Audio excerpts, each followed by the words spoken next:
day, and welcome to the St. John's Story Circle, Spirit of Storytelling on Rogers TV. I'm Randy Crane, and I'll be your host for today. We have a number of seasoned storytellers who will entertain you with their memories of Christmas through their stories and recitations. We're going to start with Ken Parsons. Ken is a proud storyteller and writer of Newfoundland recitation rhyming. And all of Ken's stories are centered around the characters who live in the fictional town of Raisin-Arm in Bonavista Bay. Ken? Yeah, thanks, Randy. This story was inspired by my wife's mother, my mother-in-law, who was a wonderful baker and a great character. She was from Fortune, out in Fortune Bay, and loosely based on Nan Kane's. It's Nan's Christmas cake. See, the cod fishery hadn't gone so well, and the berries weren't so plentiful in fall. So when the holidays came to Raisin-Arm, there wasn't much spirit there at all. And Nan Kane's was known all around the bay for all the treats that she could make. But when the holidays came to her house, well, it was almost more than she could take.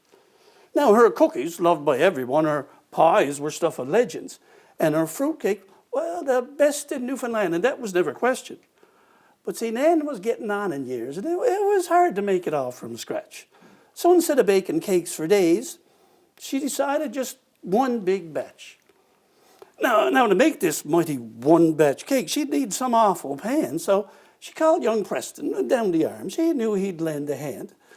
Well, he brought up his 20-foot aluminum boat, put it in that old woodshed of Nan's, took out the seats. Nan was pleased. She said, "Boy, that's a lovely punch-shaped pan." So she lined it with buttered paper and put in candied fruit and more spices and molasses and a fair bit of rum, mixed it all with a scullin' Boys, there was better to the gunnels. I'd say enough to feed a town, and I suppose if it was on a scale, it'd dress 500 pounds. But Nan didn't have this giant oven, which is what this job required. So she closed the door on the old wood shed, and then she set the shed on fire. Well, the Raisin-Arm Volunteer Fire Brigade, they were quickly on the scene, but when they saw what Nan was up to, they did not intervene. So they set up chairs they put on the kettle as a light snow began to fall. And Cease, the fire marshal, he said, "Boys, this is the best Christmas fire of all." And then Harry took out his accordion. He played those Christmas songs so well. Harry always plays on the way to fires. The fire truck got no bell.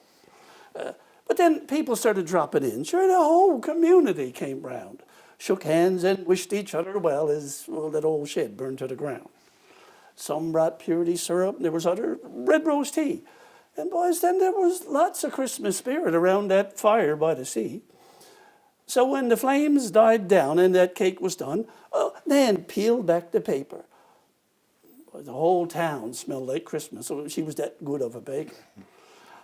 Harry played those accordion tunes, and, youngsters danced in woolen sweaters, and, Nan shared around that Christmas cake. Boys, you couldn't get much better. Yes, the town of Raisin-Arm in Bonavista Bay had its Christmas spirits lifted higher with a giant boat-shaped rum fruit cake and an old woman starting fires. True story. Happy holidays. Good job, Ken. Lots of old reading in Raisin-Arm this Christmas. We're going to take a short break now, so please drop back and see us right after this.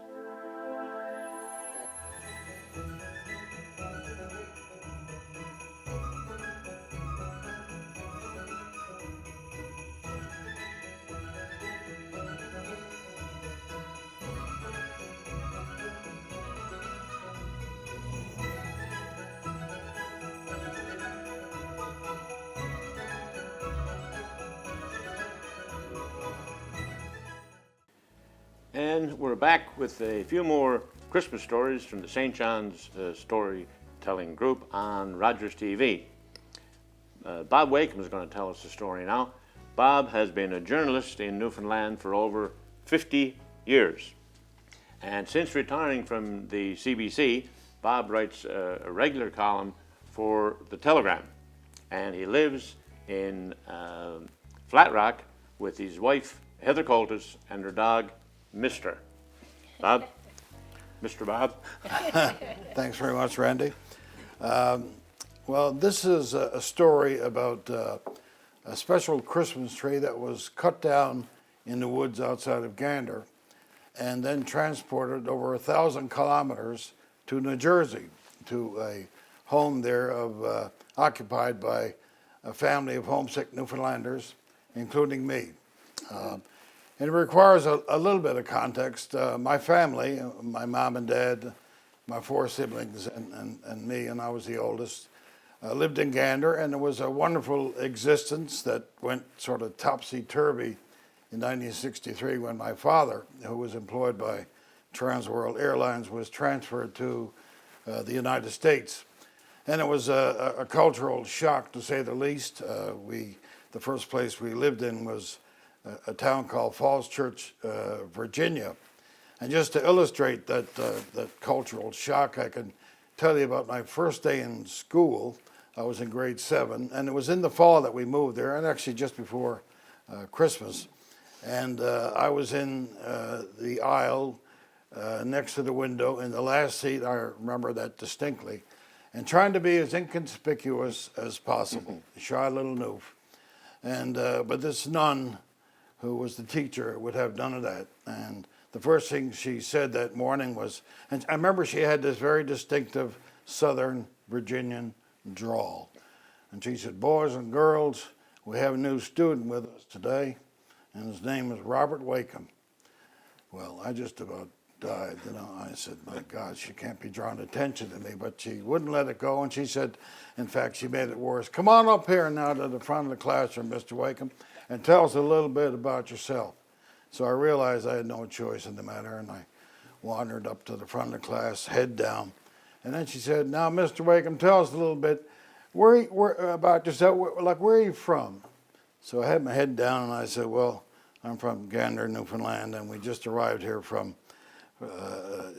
because my father was transferred here. He works for Transworld Airlines." And she said, "Mr. Wakeham, you're going to have to stop right there, because I don't know whether it's because you got your head down or whether it's because of that thick Irish brogue, but we don't understand one word y'all are saying."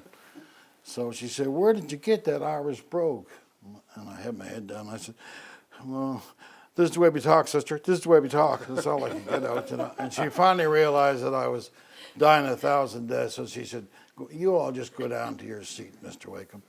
Anyway, moved the calendar ahead a couple of years, and my father was working at McGuire Air Force Base in New Jersey. And TWA had a contract with the military to fly its personnel around the world. And one flight in particular, there were lots of flights in and out of McGuire, but one flight in particular, once a week, went from McGuire to Iceland, and it stopped in Gander to refuel. And then the next day it came back from Iceland to Gander to refuel and into McGuire. And my father took it upon himself to give us a rather extraordinary gift at Christmas. And he phoned a couple of buddies of his, Dick Stamp and Mossy Doyle, and said, "Listen, boys, how about going out and cutting down a tree outside of Gander and bring it to the airport? And when that flight lands from Iceland, how about sticking it in the belly of the airplane?" So and that's exactly what they did. No fuss, no fanfare. Went out and cut down the tree, hauled down to Gander Airport, went out and stuffed it in the belly, the cargo hold of the airport, and then phoned Dad of the plane, and then phoned Dad and said, "She's on her way, Jerry." So 3.5 hours later, the plane landed at McGuire Air Force Base, and Dad wandered out to the plane with a couple of friends, I guess, opened up the belly. I guess security was probably lax back then, certainly compared to what it is today. Anyway, they hauled the tree out, and his buddies helped him tie it down to the top of the car, and Dad drove home. And I can still remember him pulling in the driveway, and I went out and helped Dad untie the tree, and the two of us hauled it in the front door of the house, and we put it up, and I think we just kind of sat back and stared at it, and I don't think nobody said a word. And to me, anyway, even out the decorations, it looked absolutely beautiful. It was actually kind of an emotional moment. And now in my parents' homes, whichever home they happened to have in the various places they lived in the States, there were always an abundance of iconic images of Newfoundland. There'd be a picture of a seal here, you know, a picture of St. John's at night here. I still remember they had the Ode to Newfoundland on a plaque in a prominent spot on the wall. But this tree really, even in the midst of all this Newfoundland memorabilia, really stood out. And I think in retrospect it was because the tree was like a tangible link to Newfoundland. And as corny as it might sound to some, you know, we could feel Newfoundland. And that's what we did. We all felt the tree, and we could smell Newfoundland off the tree, which is exactly what we did. So it was an extraordinary gift that my father gave to us, and perhaps in some ways a gift to himself as well. And to say the least, that particular tree has always had a permanent spot in my Christmas memory bank. That's it, Randy? Beautiful, beautiful story, that. And Newfoundlanders always miss home, especially at Christmas time. That's right. Well, we're going to take another break now, and we'll be back with a few more Christmas stories.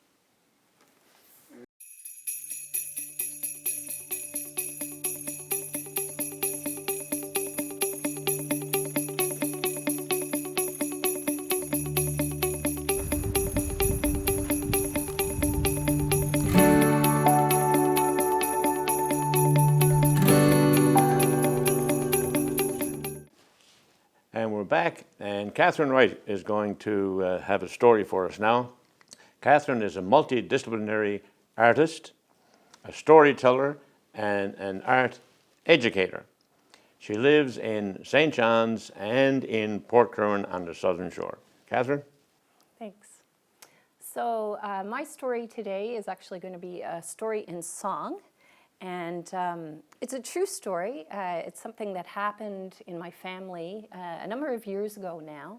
And it's a little like Bob's story in that it's a gift of a different kind that was given on this particular Christmas. And it's what made that Christmas memorable, because they often kind of blend together after a while. And it goes like this. At Grand's for the holidays, a special time in many ways. Christmas Eve is finally here, bringing warmth and festive cheer. Our dog runs out the open door, he's never run away before. Oh, Rufus, Rufus, where are you? Please come back once more. We'd bundle up and search the streets, ask the neighbors that we meet. We call his name and drive around, but nowhere, nowhere is he found. Lights twinkle in the trees, snowflakes flutter in the breeze. Merriment is everywhere, but in our hearts despair. We wake up early Christmas morn, underslept and so forlorn. Another search and still no trace, worry etched upon our face. My son is eager for the day, we try to mask our dismay. But gifts and brunch will have to wait, for fears we can't abate. We can't find him by ourselves. What we need are Christmas elves. So I make a call or two. Our dog is lost, what will we do? Won't you help this Christmas day? Find our Rufus, guide his way. For he's a good dog, loyal and true, and we're so very blue. Dispatcher says, I'll tell the crew, and we will see what we can do. And so I stand with phone in hand. This day is not as we planned, but then cause to rejoice. We found your dog, says a voice. I'll stay right near by your pup until you pick him up. Well, there's Santa's helpers everywhere, folk like us who show they care.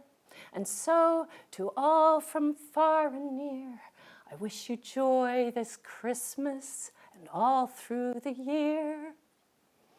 To elves in yellow cabs I say, thank you for saving our Christmas day.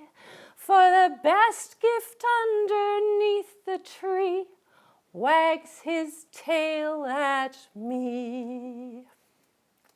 And that's the story, and I'm going to send it out to Jiffy Cabs because they were our saviors on that Christmas day. Great, great song story.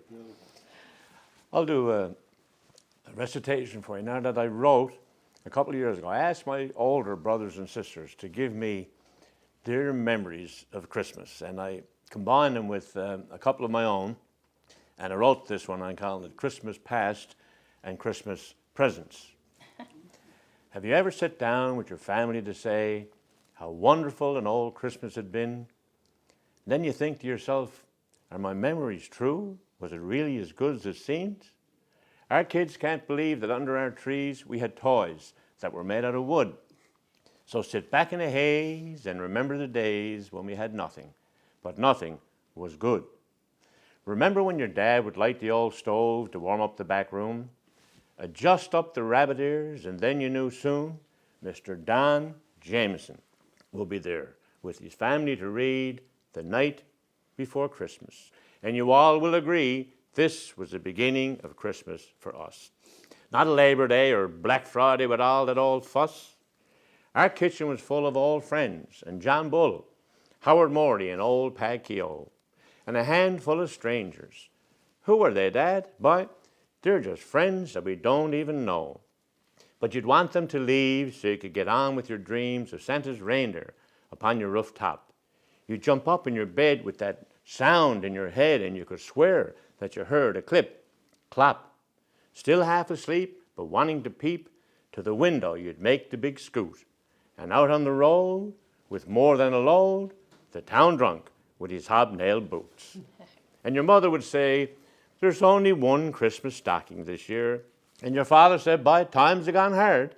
You'll have to share with your sister. I pulled out a blue drawers and she got the Gordie Howe cards. Cowboys and Indians were all the rage, bows and arrows and rifles for fun.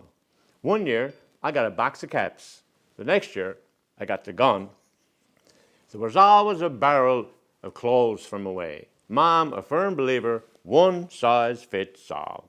You'd have to try 'em all on, go to church the next day, dressed head to toe from XL to real small. And you dream every night you were skating so hard, the wind and the snow in your face, Christmas morning in a box with a picture of Rocket Richard, your sister's white hand-me-down skates. Nowadays, the kids say, I'm getting a computer and a watch and a dolly and Poppy. There's Lego blocks.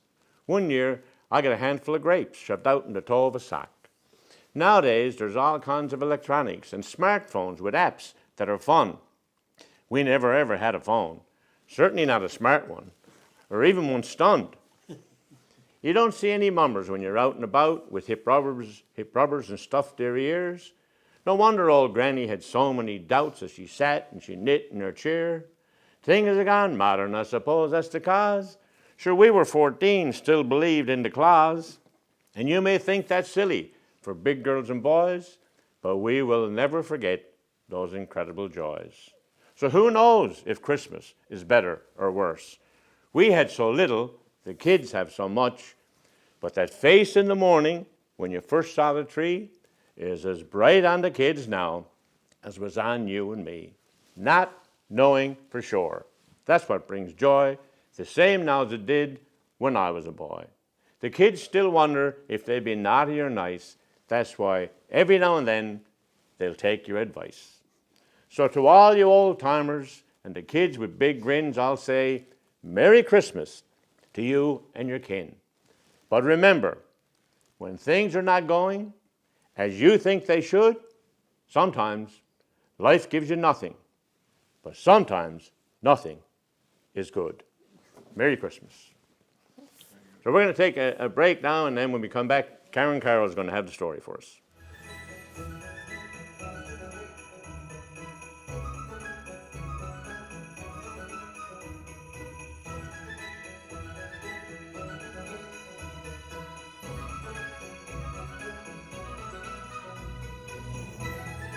And we're back telling a few Christmas stories with the St. John's Story Circle on Rogers TV. Karen Carroll is going to tell us her Christmas story.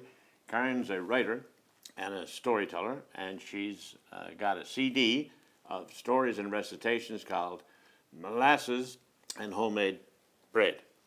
And Karen lives in Logie Bay. She's originally from Carbonear, and she lives in Logie Bay with her husband, Jim. Karen? So my story is actually a story from a long time ago. My cousin, Teresa Fitzgerald Marshall, was born in Western Bay, Newfoundland in January of 1929. And luckily, she wrote down a lot of different stories about all kinds of things, but these are some of her Christmas memories. So this would be from about the 1930s to the early 1940s, these events would have happened. And I hope I can speak in something like her voice because these are such unique memories of Teresa's. At our house on Christmas Eve, Mom would say to my brother Edward in her most serious voice, "Edward, you know the organ got to go down." It was a statement that always produced moans and grumblings. It was a chore that needed no reminding and brought out the most unchristian comments for the holy season. Edward, he was happier getting involved the day before while the pig was being slaughtered and cut up. Christmas preparations at our house really started sometime early in November.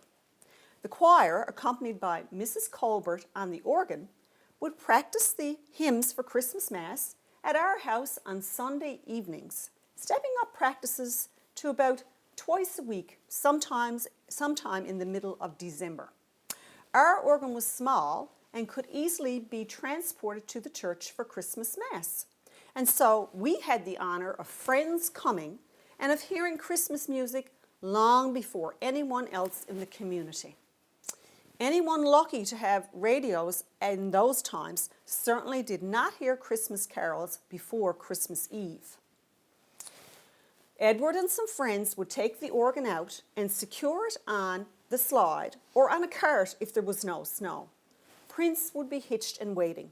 He was a beautiful horse, but he tended to be nervous when meeting big trucks on the road, so he would veer towards the ditch.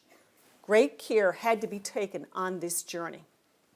The narrow stairs in the church had to be navigated with great caution to get the